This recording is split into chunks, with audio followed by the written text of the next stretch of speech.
45 déjà de passé dans notre retour du lundi, retour de convalescence. Le Doc Mayou est avec nous. Pierre Mayou, curieusement attrapé au passage aux abords d'un palais de justice au cours des dernières années. C'est pas quelque chose de vraiment exceptionnel, ça, Pierre? Bon matin, Yves. Non, pas du tout. C'est pas exceptionnel. C'est l'histoire de ma vie. Écoute, Yves, depuis 1999, peux-tu croire qu'il y a 34 juges qui se sont prononcés dans l'affaire judiciaire Mayou, dans le démêlé avec le Collège des médecins? J'ai fait le décompte, j'ai fait l'historique judiciaire de l'affaire Mayou, j'ai fait le décompte. 34 juges différents se sont prononcés, dont 3 à plus d'une fois. C'est hallucinant. Je pensais qu'il y avait une quinzaine, 12-15 juges qui s'étaient prononcés. 34. Et j'ai passé, depuis 1999, devant 6 comités de discipline différents. C'est incroyable.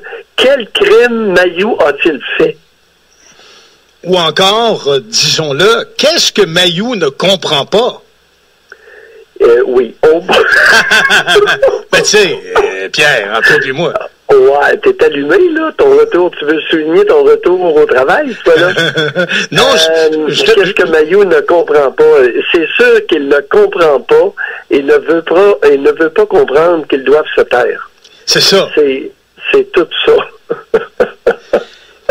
Et Pierre, autant de juges, autant de passages devant les tribunaux, combien d'heures et de papiers et d'écrits parce que tu te défends toi-même? Ouais. Il y a un petit bout de temps dans la cause 624, il y a un certain nombre d'années, c'était 2 avocats noirs de Montréal qui s'étaient offerts gracieusement à me défendre. Alors, ils m'ont défendu un petit bout, mais les 2 ont été radiés par le barreau. J'ignore, peut-être qu'il y en a un qui est revenu en pratique, j'ai aucune idée. Je pense que ni un ni l'autre n'est revenu en pratique. Alors, ça a mal tourné pour eux, pas pour moi. J'ai repris le flambeau. Et le Collège des médecins, pour donner un ordre de grandeur, Yves, aux auditeurs, le Collège des médecins a englouti au-delà de 1,3 million de frais contre moi à date depuis 1999 en 14 ans 3/4. Conclusion de ça, bientôt, tu vas pouvoir recouvrir ton droit de pratique malgré tout et malgré tout cet argent investi. Parce que si le Collège des médecins faisait ça, c'est parce que lui, il dit, moi, j'ai un code d'éthique et que Mayou ne le respecte pas et que le code d'éthique fait en sorte que on soit propre et correct envers les patients. Oui, ben écoute, le collège, surtout, il y a un syndic, c'est pas le Collège des médecins, parce que j'ai beaucoup de respect pour l'institution qu'est le Collège des médecins. Okay. Bon, c'est mon ordre professionnel et je n'ai aucun problème avec mon ordre professionnel. Cependant, il y a un syndic, jadis naguère, il y a bientôt 15 ans en juin, qui s'appelle Mario Deschênes. Et Mario Deschênes, à mon humble avis,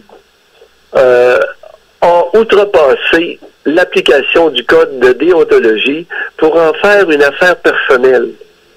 Je crois vraiment que ce syndic-là en a fait une affaire personnelle pour des raisons qui lui appartiennent. Je le connais pas, puis je veux pas le connaître, évidemment.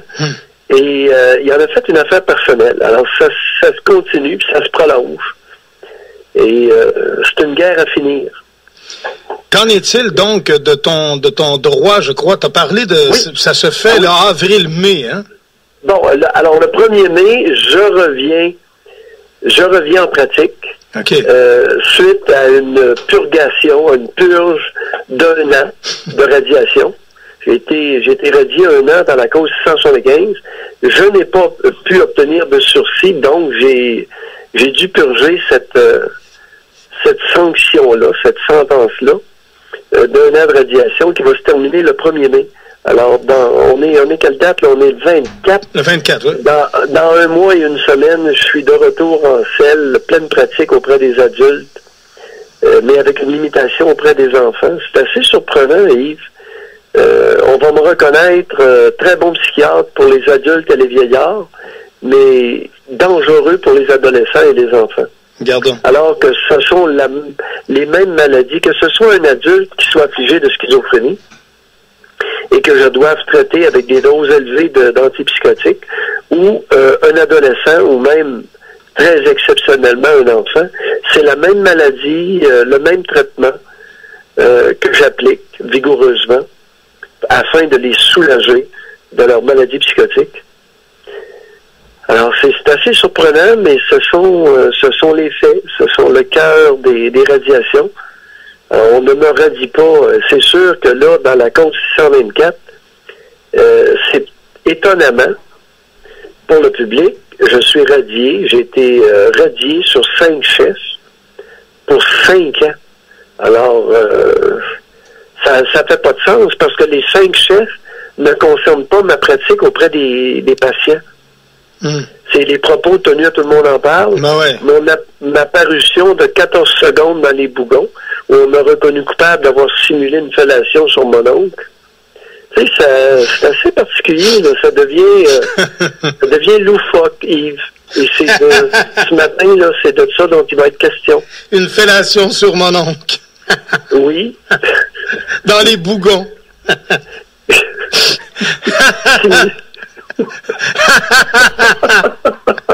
On rit, mais il y a plusieurs dollars qui rentreront pas chez Pierre en raison de cette participation.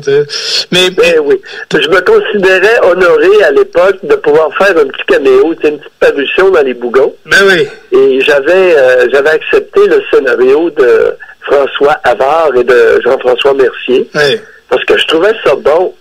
Mais c'était trop complexe pour le conseil de discipline à comprendre. L'idée était que mon oncle voulait faire comme le policier, je me souviens plus de son nom, il y avait un policier dans les bougons, et lui, lorsqu'il copulait une femme, pensait à moi pour retenir son éjaculation, okay, et pour pouvoir pénétrer plus longtemps, plus vigoureusement et évidemment faire jouir plus sa partenaire. Et tu comprenais, tu étais bien en accord avec l'efficacité de la thérapie, tu sais. Oui, et là, mon oncle voulait imiter le policier et durer plus longtemps, okay, contrôler mieux son moment d'éjaculation. Comprends-tu? Et là, moi, je lui dis simplement, je lève la tête, un peu comme dans son imaginaire, mais ça n'a pas été... C'était trop compliqué pour le conseil de discipline à comprendre. Et là, je dis à mon oncle, tu vas te retenir, mon maudit précoce. Tu comprends? Très bien. Alors, ça s'adressait à son imaginaire, mais comme je me penchais, là, il pensait que j'allais faire une suce à mon oncle. Ben oui. Et évidemment, écoute, qu'est-ce que tu veux, lui? Conseil de discipline, mais quand tout ça va s'effacer, et vas-tu recouvrir également le droit de pratique chez les enfants? Dont je dois t'informer, c'est que le conseil de discipline en question, qui était formé d'un avocat, Maître François Sanson, et de 2 membres, de 2 médecins, OK? Dont un s'appelait Pierre Nadeau et l'autre Monique Boivin. Pierre Nadeau est devenu médecin en 1954. OK. Je suis né en 1949. Oui. J'avais 5 ans quand Pierre Nadeau est devenu médecin. Réalises-tu que le gars, là, il a 60 ans de pratique médicale. Ben, ça fait 60 ans qu'il a été nommé médecin. Oui. Je te mens pas. Sur le comité, là, le président devait l'orienter dans les papiers. Tu sais, c'est lui puis Monique, là, Pierre Nadeau puis Monique Boivin, c'est des médecins au-dessus de 80. Ouais. Monique, à un moment donné, je suis intervenu, elle est tombée endormie 3 fois la même journée. Pour moi, elle avait trop pris de pelure. C'est l'époque de...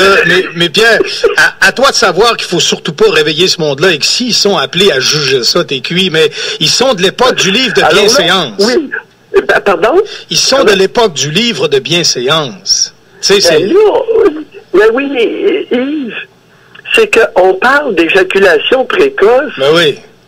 Je parlais d'éjaculation précoce au chef 5 concernant ma parution au Bougon. Phénomène, écoute,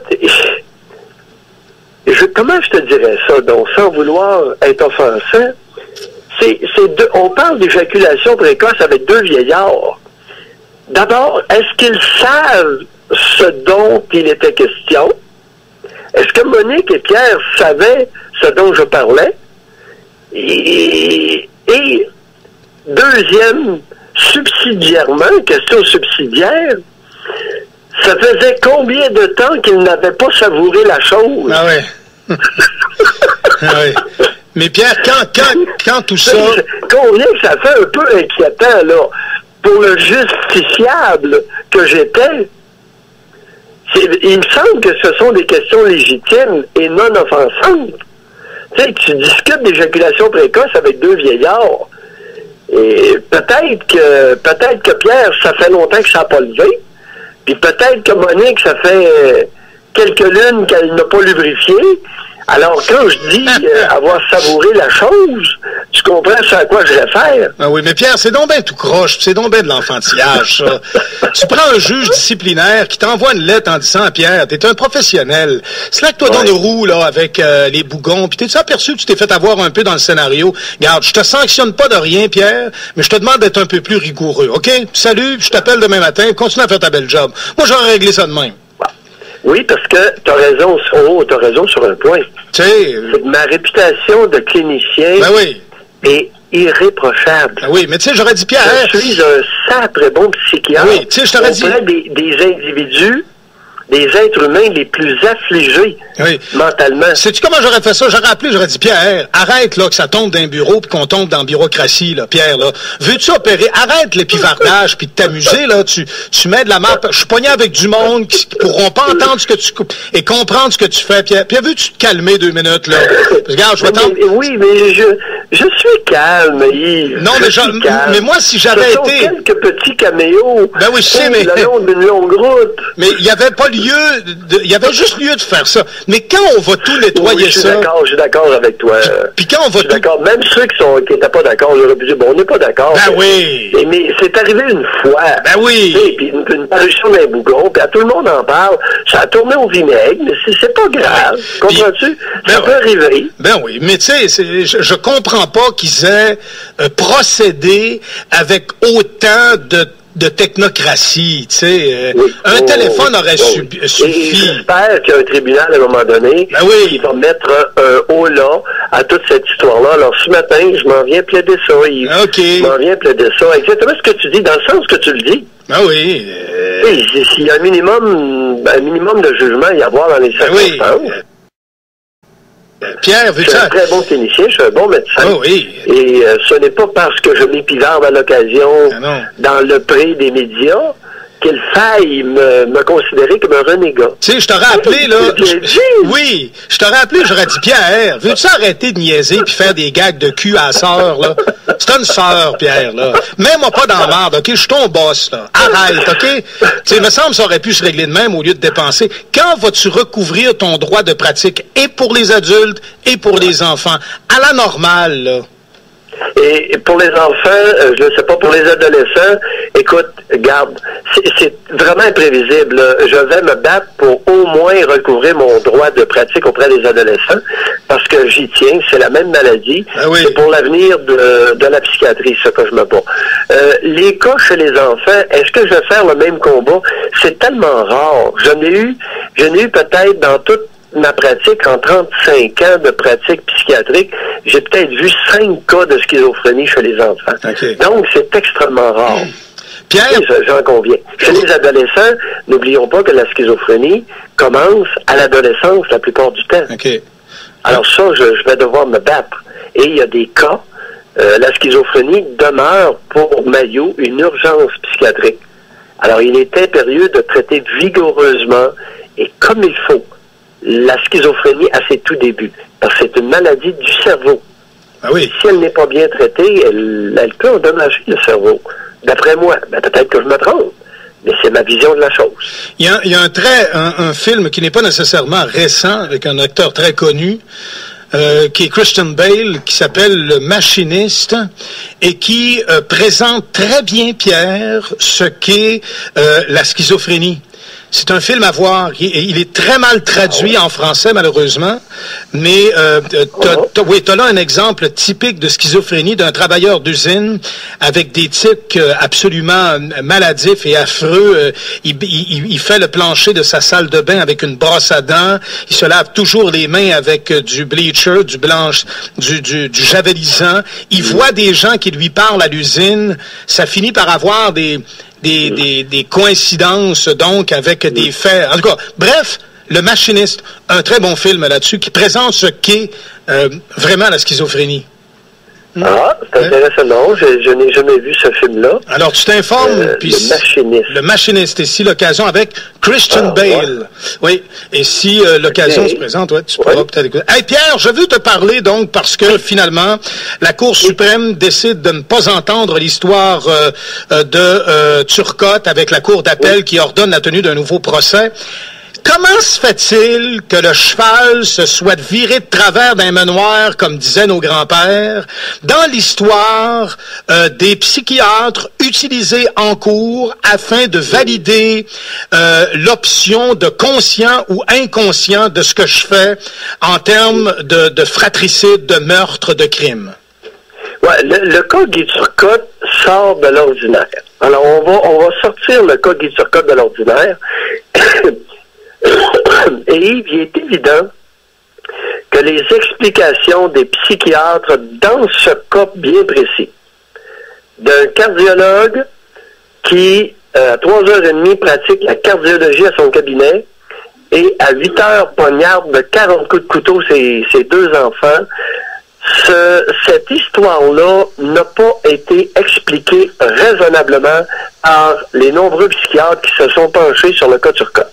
Il n'a pas été investigué raisonnablement à mes yeux. Donc, mal investigué, mauvaise compréhension. Mauvaise compréhension, mauvaise explication. Mauvaise explication, le public ne comprend pas. Le public ne comprend pas, la Cour suprême ne comprend pas plus. La Cour d'appel n'a pas compris, tu comprends? Très bien. Alors là, c'est ça la séquence de cette histoire-là. Il y a eu des mauvaises évaluations psychiatriques au point de départ. Pierre, il faut ajouter une chose aussi. Est-ce que dans ce cas-là, c'est un cas qui est tellement inusité que la psychiatrie va devoir baisser les bras et avouer humblement qu'il y a des êtres humains qu'on ne comprend pas, qu'on ne peut pas comprendre, parce que n'oublions pas, Yves, que la psychiatrie est une science inexacte. Ouais. On n'est pas en radiologie. À ce moment-là, pourquoi je la consulte et pourquoi devient-elle aussi lourde de conséquences dans un jugement que je dirais final? Je te rajoute ceci, Pierre, faut pas oublier une chose, c'est que 2 psychiatres se sont contredits dans leur analyse. Chez les mécaniciens, quand tu as un problème avec une bielle sur un moteur, tu fais venir un autre mécanicien et si les 2 mécaniciens sont compétents, ils en viendront tous les 2 à la conclusion que le problème vient de la bielle. Tu comprends ce que je veux dire? Et là, on a 2 psychiatres et ils ont 2 diagnos différents dans une même cause avec les mêmes éléments présentés. C'est pas bon, ça, pour la discipline. Non, c'est pas un problème, Yves. C'est que c'est fréquent, ça. Ah ouais? Parce que, n'oublions pas la prémisse de départ. La psychiatrie est une science inexacte. À ce moment-là, je dois pas lui donner l'importance qu'on lui donne. Face à une fracture d'un bras, où on voit la fracture. OK.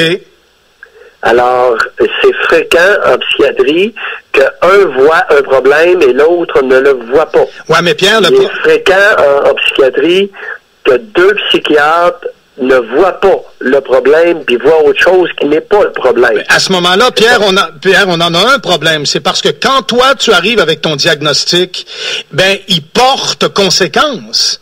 Oui. Tu sais, alors...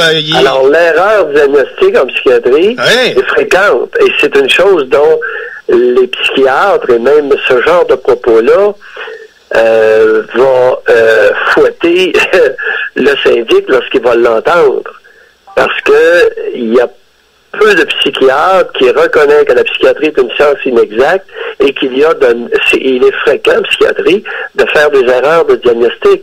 Ben oui, parce que c'est une science inexacte. Alors, la valeur d'un diagnostic résulte nécessairement du niveau de qualité du clinicien. Meilleur est le clinicien, plus de chances tu vas avoir d'obtenir un bon diagnostic psychiatrique sur un patient. Moins bon est le clinicien, plus il y a de chances d'erreur. C'est comme ça. Et allons pas nous faire croire que les psychiatres sont tous égaux. Jamais. T'as la cloche, la courbe de Gauss. La cloche. Oui. Il y a une courbe. Il y en a un petit nombre qui sont pourris, il y en a un bon nombre qui sont raisonnables, puis il y en a quelques-uns qui sont très bons et exceptionnels. C'est comme ça dans toutes les professions. C'est comme ça chez les avocats.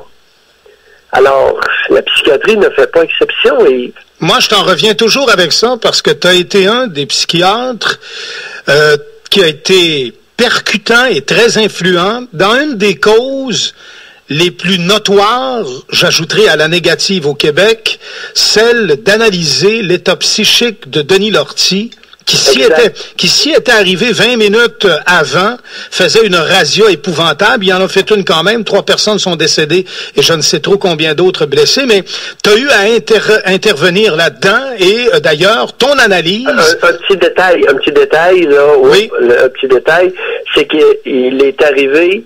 S'il était arrivé 20 minutes plus tard. C'est ça. Il était arrivé 20 minutes trop tôt. Parce qu'il n'avait pas emmené sa montre. Okay. Et c'était André Arthur qui lui donnait le signal de l'attaque lorsqu'il cessait de parler à la radio. Et c'est là qu'on voit qu'il était psychotique, parce que c'est pas rationnel. Exact. Tu comprends? Oui. Alors, continue dans ta lancée, là, mais je voulais juste rétablir ce fait-là. OK, donc, parce que ils étaient descendus en pause en bas, là, alors c'est ça le problème, donc ils revenaient de la pause, t'as bien raison. S'il arrivait plus tard, il était équipé pour nettoyer la salle au complet, ça aurait pas été beau. C'est affreux ce qui aurait pu arriver, heureusement, c'est arrivé quand même, et je veux dire, le nombre, ça aurait pu être pire. Bon, simplement dans sa maladie, il voulait exterminer le PQ parce que le PQ représentait une menace pour la langue française. Ben oui. C'était dans son délire. Exact. Oui. Et toi, ton diagnostic s'est appuyé là-dessus et il va de pair avec le fait qu'il soit libéré. Il a été libéré quelques années. Ce gars-là n'a pas pris ce qu'on appelle la perpétuité, 25 ans, sans possibilité de libération conditionnelle. Tu comprends? Exact. Et aujourd'hui, si tu avais à relire, parce que je me rappelle, tu m'as raconté que tu dormais pas, ça a été très dur et très lourd, et tu as pensé longtemps avant d'en arriver à ton diagnostic. Il serait encore le même aujourd'hui si tu avais à le refaire? Oui, attends un peu, là, je dormais pas, j'ai jamais manqué 1 heure de sommeil. Non, je veux dire... J'ai pensé, j'ai douté, j'ai remis en question. Ouais. Très sérieusement, lorsque j'allais dans le bois, où je m'assoyais dans mon écurie, je regardais manger mes chevaux et je remettais en question mon diagnostic, toute la façon dont j'avais procédé, tous les symptômes que j'avais détectés. Et il m'apparaissait clair que mon diagnostic était qu'il était psychotique au moment du délit, lorsque il est entré à l'Assemblée nationale. Donc, il était délirant et halluciné. Inconscient de ce qu'il faisait. Pardon? Inconscient de ce qu'il faisait. Et tu me demandes si je referais le même diagnostic maintenant. Ben oui. Ben oui, avec les mêmes éléments, je referais le même diagnostic et je n'ai jamais, une fois ma décision prise, je n'ai plus douté de mon diagnostic. Même si, à un moment donné, 7 psychiatres étaient en désaccord avec moi.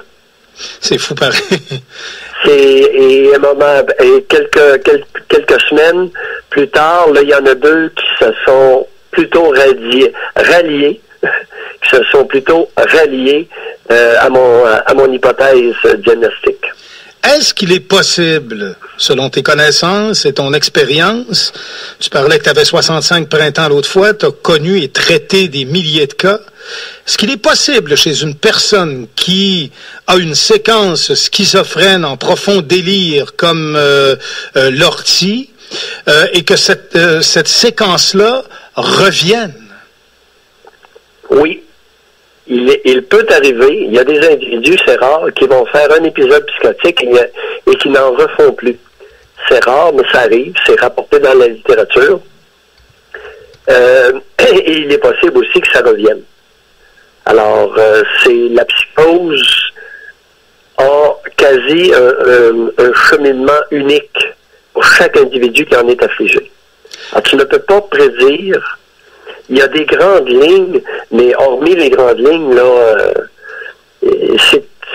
c'est un chemin quasi unique à chaque individu qui est atteint de cette terrible maladie-là, qui est la maladie psychotique. Dans notre système de justice, on conçoit qu'une personne qui n'est pas consciente de ses actes, eh bien, qu'on doit percevoir la gravité et la conséquence de son acte différemment que si elle l'est entièrement. Donc, la présence de quelqu'un qui va venir analyser l'esprit humain est essentielle pour en arriver à un verdict qui soit juste. Maintenant, si je suis de justice, je dis, est-ce que je remets en société une personne qui a connu une séquence de délire qui est possible de ressurgir à un autre moment donné?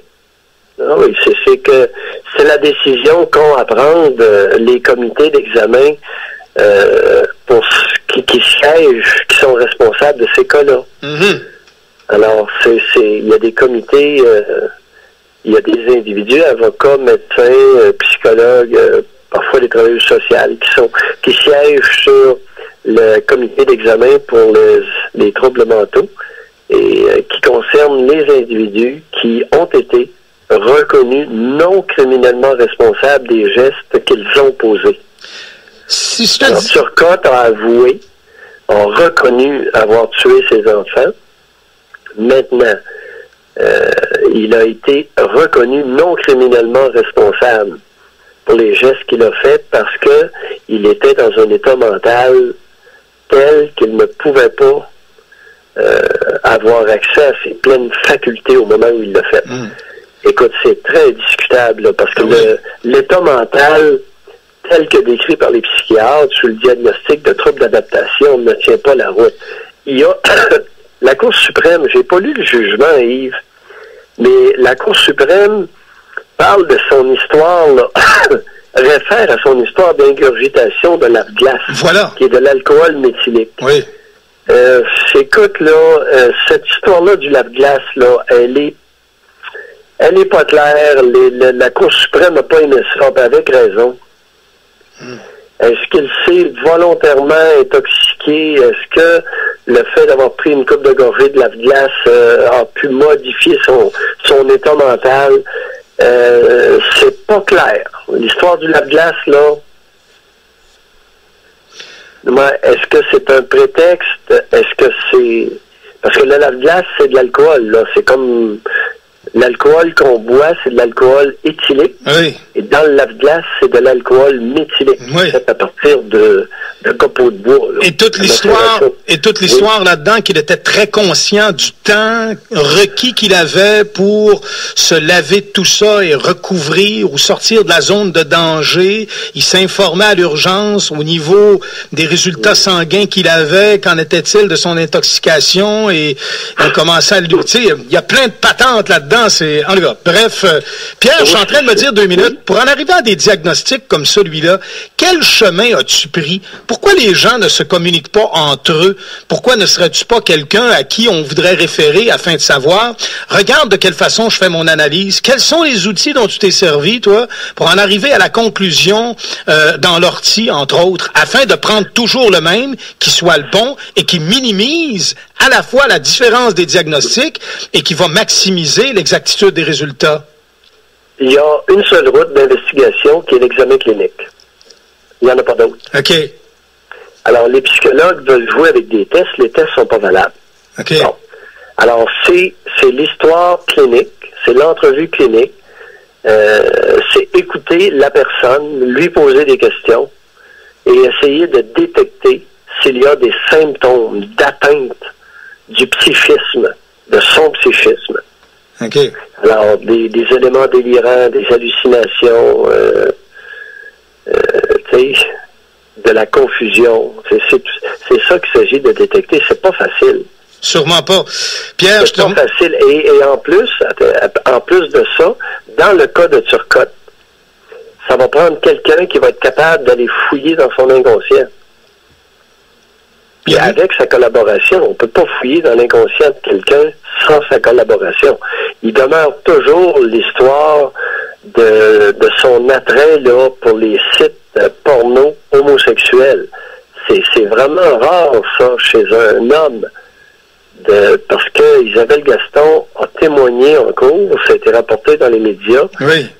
Isabelle Gaston a témoigné en cours, en effet, qu'elle l'avait surpris une couple de fois visionnant des sites porno homosexuels masculins. Tu sais, des barbus qui s'embrassent puis qui s'enculent, là, ça excite pas beaucoup d'hommes. Non. Tu vois-tu deux barbus qui se sucent, toi, pas sucer, mais tu vas pitonner, tu resteras pas là-dessus longtemps. Là. Non, ZZ Top, je les vois avec leur guitare, là. Pas faire d'autre chose, j'ai jamais pensé à ça, non? Hein? J'ai dit, le groupe ZZ Top, je les vois davantage jouer à la guitare, j'ai jamais pensé qu'ils pouvaient faire autre chose. ouais, c'est assez particulier, là. Tu sais, aller voir sur des sites porno deux hommes qui se pénètrent dans l'anus, là, c'est pas tous les hommes qui sont amateurs de ça. Puis quand elle l'a surpris 2 fois sur ces sites-là, là, c'est assez particulier. Alors, qu'est-ce que ça vient faire? Ouais. Qu'est-ce que ça vient faire dans l'histoire? Parce qu'oublie pas qu'on a un beau mâle dans l'histoire. Notre beau Martin. Oui. Comprends-tu où je vais en venir, là? Très bien. Et tout le monde a cru qu'il avait fait une crise de jalousie parce que Martin copulait Isabelle. Pas sûr de ça, moi. Pas sûr de son hétérosexualité, ce gars-là. Tu me vois-tu venir, là? Et ça, comment ça se fait qu'il n'y a pas un psychiatre qui a parlé de ça en cours? En tout cas, ça n'a pas été considéré. Le premier élément, suite au témoignage d'Isabelle Gaston, c'est le premier à vérifier dans son apparatus psychique. Pas le dernier, le premier. Ça n'a pas été considéré. Pierre, je te remercie. Ça me fait plaisir. À la prochaine. Palais de justice, à quelle heure aujourd'hui? Tu sors de là ce soir très tard, j'imagine? Oui, 9h. Ben, j'ai aucune idée. J'ai aucune idée. Alors, je t'en donne des nouvelles vendredi. Au plaisir. Salut, Pierre. OK. Bye. Voilà. 18 minutes passées l'heure sur radioyves.com.